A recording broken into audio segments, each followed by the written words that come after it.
श्री स्वामी समर्थ. बऱ्याच घरांमध्ये भांडण कटकटी असतात. सहसा जवळजवळ 75% घरांमध्ये हाच प्रॉब्लेम असतो आणि कितीही उपाय केले तरी समस्या सुटत नाहीत. उलट जास्त समस्या घरामध्ये येतात. किंवा बघा, कोणाचं कोणाशी जमत नाही, बहीण भावाचं जमत नाही, भावा भावाचं जमत नाही, आई वडिलांचं जमत नाही, किंवा आर्थिक संकट असतात घरामध्ये. त्यामुळे एकमेकांबद्दल कोणाचं कोणासोबत प्रेम जुळत नाही किंवा एकमेकांबद्दल आपुलकी वाटत नाही. अशा बऱ्याच समस्या असतात, असंख्य समस्या असतात आणि आपण बऱ्याच ठिकाणी हे उपाय करून बघतो, बरेच उपाय करून बघतो, पण तरीही ह्या समस्या आपले डोकं वर करून असतात आणि आपण हात टेकवलेले असतात. मग मी तुम्हाला असा एक उपाय सांगणार आहे जेणेकरून दुसरा कोणताही उपाय करण्याची गरज पडणार नाही. अशा समस्यांना फक्त एकच रामबाण उपाय असणार आहे जो मी तुम्हाला सांगणार आहे.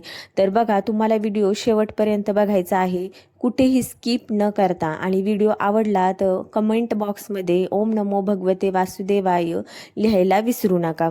तर बघा, बऱ्याच घरांमध्ये काय होतं माहिती आहे का, कोणाचंच कोणाशी जमत नाही आणि एवढे भांडण खटखटी असतात घरांमध्ये, पैशाची चणचण भासते किंवा कोणाशी जमत नसल्यामुळे एकमेकांबद्दल आपुलकी अजिबात राहत नाही आणि सतत घरामध्ये निगेटिव्ह वातावरण असणे. आणि या गोष्टींमुळे निगेटिव्ह वातावरण नसले तरी निगेटिव्ह वातावरण तयार होते, कोणत्याही प्रकारची पॉझिटिव्हिटी घरात राहत नाही.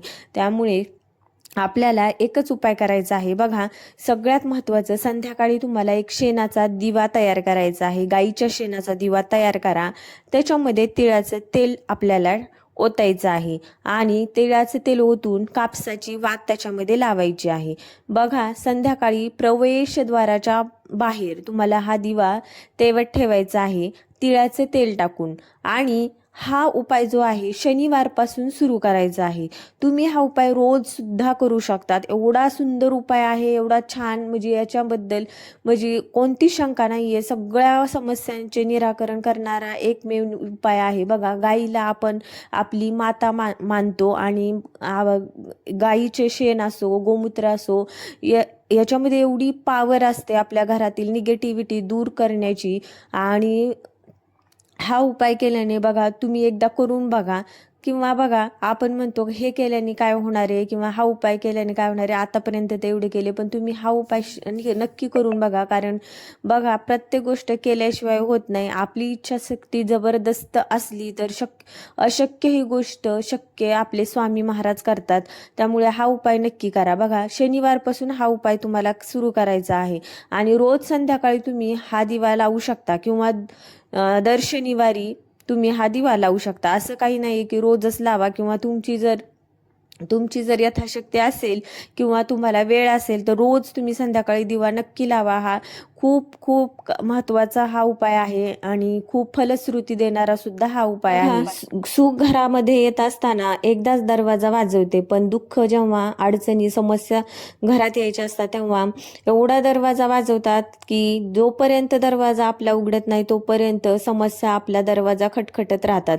त्यामुळे आपल्या घरातील जी निगेटिव्हिटी असते ती बाहेर काढणं खूप महत्त्वाचं असतं. घरातून आपण बाहेरून कुठेही जाऊन येतो आणि तसंच घरात शिरतो, त्यामुळे त्या आपल्या पायाच्या मातीत सुद्धा निगेटिव्हिटी घरात येऊ शकते. आणि जेव्हा आपण शेणाचा दिवा बाहेर तेवत ठेवतो तेव्हा ती निगेटिव्हिटी किंवा जी वाईट शक्ती असते किंवा जी करणी बाधा जी असते आणि जी निगेटिव्हिटी असते ती आपल्या उंबऱ्याच्या बाहेरच थांबते, आपल्या घरात अजिबात शिरत नाही. हा महत्त्वाचा नियम आहे. बघा, ह्या छोट्या छोट्या गोष्टी जरी असल्या आणि खूप सोप्या सरळ मार्ग असला तरी ह्या गोष्टी खूप कारागीर ठरतात किंवा फलश्रुती देणाऱ्या ठरतात. आपल्याला वाटतं ही तर एवढीशीच गोष्ट आहे, पण ती तेवढीच गोष्ट आपल्याला बरंच काही फळ देऊन जाते. आता अधिकाचा महिना देखील चालू आहे. बघा, अधिकाच्या महिन्यात जेवढं तुम्ही पुण्य, दान, तप, जप, तप, दान, धर्म कराल तेवढं तुमच्यासाठी चांगलंच असणार आहे. कारण अक्षयपटीने फळ देणारा हा महिना ठरतो. त्यामुळे ह्या महिन्यात जप, तप, दान, धर्म केल्याचे महत्पुण्य आहे आणि ह्या महिना खाली जाऊ देऊ नका. काहीच ना काही करण्याचा नक्की प्रयत्न करा. ही रिक्वेस्ट आहे तुम्हाला. आणि हे करण्याचा प्रयत्न जर बघा, आपण म्हणतो मला वेळ नाही, लहान मुलं असतात, मुलं जरी असले, हा एकदम साधा आणि सोपा आणि सरळ उपाय आहे. त्यामुळे आपण हा इझिली करू शकतो. शकतो. याच्यामध्ये कोणते मंत्र वगैरे म्हणण्याची गरज नाही किंवा काहीच करायची गरज नाही. फक्त आपल्याला एक दिवा घ्यायचा आहे आणि तो दारात लावायचा आहे. तर बघा, हा उपाय नक्की करून बघा. नक्की फलश्रुती देणारा हा उपाय आहे.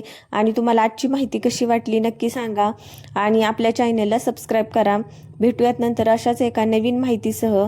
धन्यवाद. श्री स्वामी समर्थ. रामकृष्ण हरी.